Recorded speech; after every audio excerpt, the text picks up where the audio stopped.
नमस्कार। नमस्कार।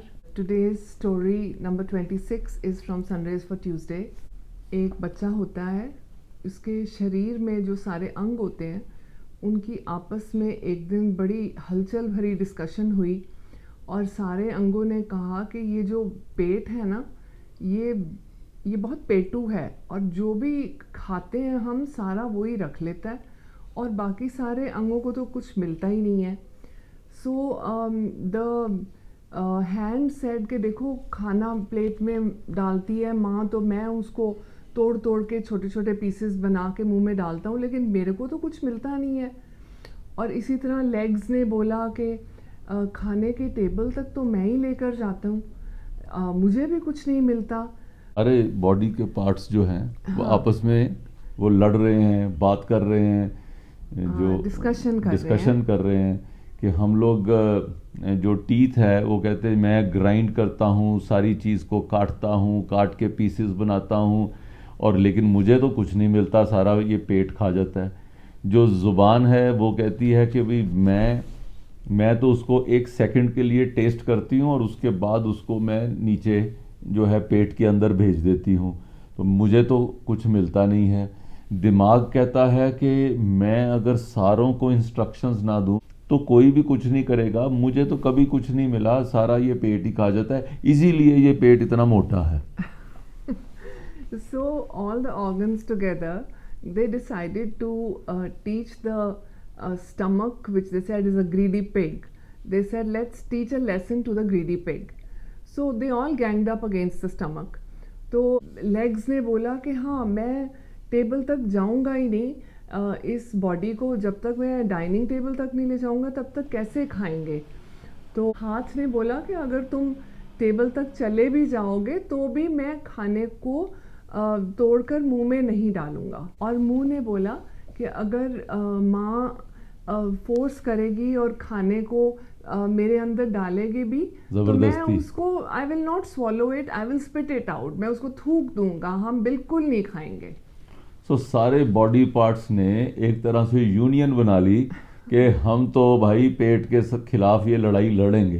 पेट एक तरफ हो गया, सारे बॉडी पार्ट्स एक तरफ हो गए। उन्होंने ये सोचा कि हम खाना नहीं खाएंगे।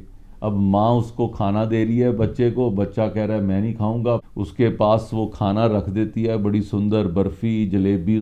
अब बच्चा सोच रहा है कि मैं कोशिश करता हूँ, उसने थोड़ी सी बर्फ़ी काट के अपनी टांग पे रखी, थोड़ी हाथ पे रखी, थोड़ी मुंह पे रखी, कंधे पे रखी। अब ये यहाँ पे पड़ी है कोई, अब बच्चा तो बच्चा ही है, उसकी सोच जितनी है, जितनी समझ है, अब कोई टांग हाथ अपने आप थोड़ी खा सकते हैं, वो वहीं पे पड़ा है। अब तो चींटियों के पास वो खाना पहुंचने लग पड़ा। दिन बीत गया, उसने कुछ नहीं खाया। अब उसके टांगों में जान नहीं है, उसके शरीर में जान नहीं है, हाथों में जान नहीं है। बात वहीं पे अटकनी से शुरू हो गई कि अब क्या किया जाए आगे। तो उस बच्चे की माँ जो थी उसको बहुत गुस्सा आया और उसने उसको कान से पकड़ा और बोला कि बहुत हो गया ड्रामा, अब खाना खाना पड़ेगा, चलो बैठो और खाना खाओ।